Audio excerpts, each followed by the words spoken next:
महात्मा गांधी जिसके कारण वो बंदी की बात की है, वो नियत पे शक नहीं है, लेकिन इच्छा शक्ति में सारा पदाधिकारी नीतीश जी के से बाहर जा चुका है और सारे एमएलए एमपी मंत्री का रास्ता शराब के पैसों से ज्यादा बढ़ चुका है, क्योंकि आज सबसे ज्यादा पैसे कमाने का सरल रास्ता शराब से ज्यादा कुछ नहीं है।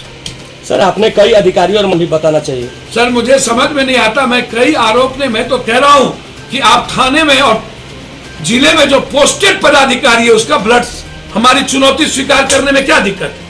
और विपक्ष और सत्ता पक्ष के लगभग मैं बोल रहा हूं एमएलए मंत्री, कुछ नाम भी बता दे। फिर वही बात मैं तो कहा, लगभग थाने में जो पदाधिकारी है उसका जांच करा लीजिए।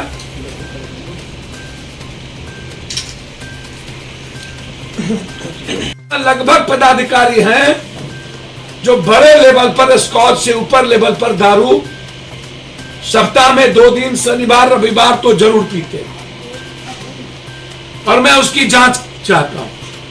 सत्ता पक्ष के नेताओं की भी जांच चाहता हूं और विपक्ष का भी टॉप टू 10, 100 का जांच चाहता हूं। यदि हिम्मत है तो पप्पू यादव की के चुनौती को स्वीकार करें। सत्ता पक्ष और विपक्ष खुद तैयार हो ब्लड सैंपल जांच कराने के लिए, और नीतीश कुमार जी अपने पदाधिकारियों का ब्लड सैंपल जांच। इससे पता चल जाएगा कि दारू किनके संरक्षण में चल रहा है। दारू माफियाओं के कहने पर पूरा पुलिस महकमा गलत केस दर्ज करके लोगों को जेल में बंद करे, और दरोगा के कहने पर माफिया उन लोगों को का मर्डर करवा देती है जो लोग थाने को या किसी ऊपर तक खबर भेजते। तो फिर कौन केस करेगा? 6 महीना उन्होंने कहा था स्पीडी ट्रायल हम करेंगे। कितने दारूबाज बेचने वाले को आपने सजा करवाई, कितने डिलीवर करने वालों का आपने अकाउंट सीज किया, कितने नेता और पदाधिकारी और दारू बेचने वाले माफियाओं की संपत्ति आपने सीज की, और कितने लोगों को एसपी डीएसपी आपने कहा था सब के सब, जब कानून बनी थी कि आप एसपी और डीएसपी दरोगा सब इसमें डीएम पर एफआईआर हो गए या सस्पेंड हो गए। 5 सालों के अंदर एक भी एसपी डीएसपी डीएम या पदाधिकारी को आपने जिले में सस्पेंड नहीं किया।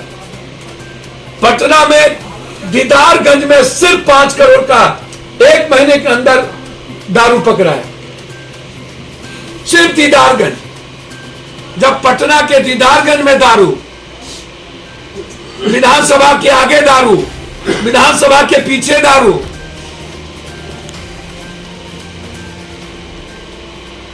विधायक फ्लैट के अगल बगल दारू,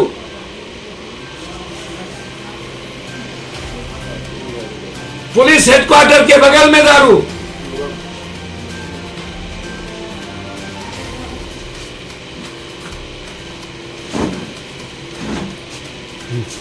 और सबसे बड़ी बात, पूरे बिहार के बेरोजगार यूथ की जिंदगी तबाह हो गई इस दारू।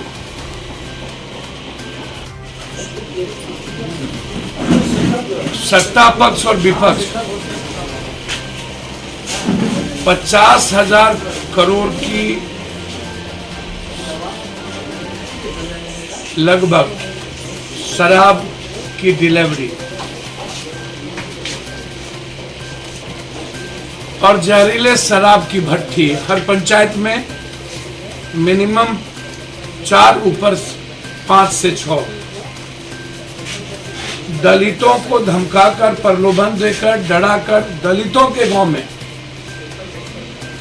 थाना और माफियाओं के द्वारा भट्टी का संचालन प्रत्येक पंचायत।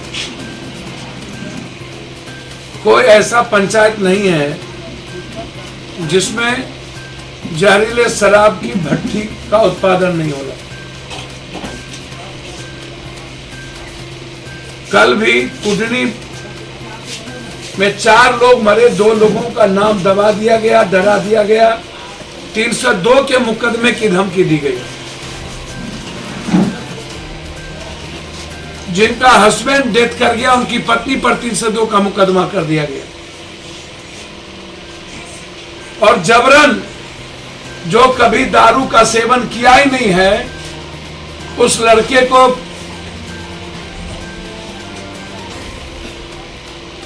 दारू के नाम पर उठा करके ले जाकर के पूरे तरह से मारपीट करके जेल में बंद कर दिया।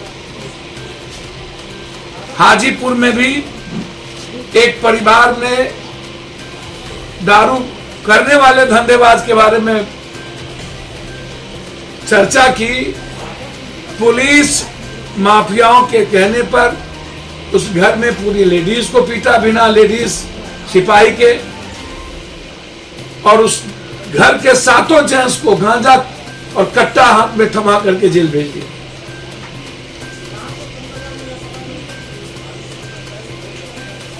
$50,000 करोड़ का पैरेलल इकोनॉमी।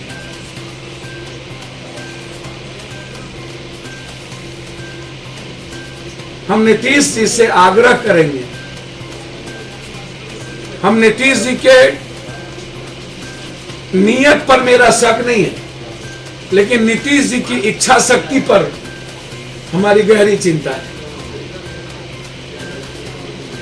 नीतीश जी का जो शासन प्रशासन का तंत्र है और जो मंत्रिमंडल है, वो हाथ से निकल चुका है। मेरी चुनौती स्वीकार करे यह सरकार और विपक्ष, पूरा विपक्ष और सत्ता पक्ष और पूरा का पूरा थानेदार का ब्लड सैंपल का जांच हो। पता चल जाएगा कि डेली थाना में रहने वाले लोग दारू पीते हैं कि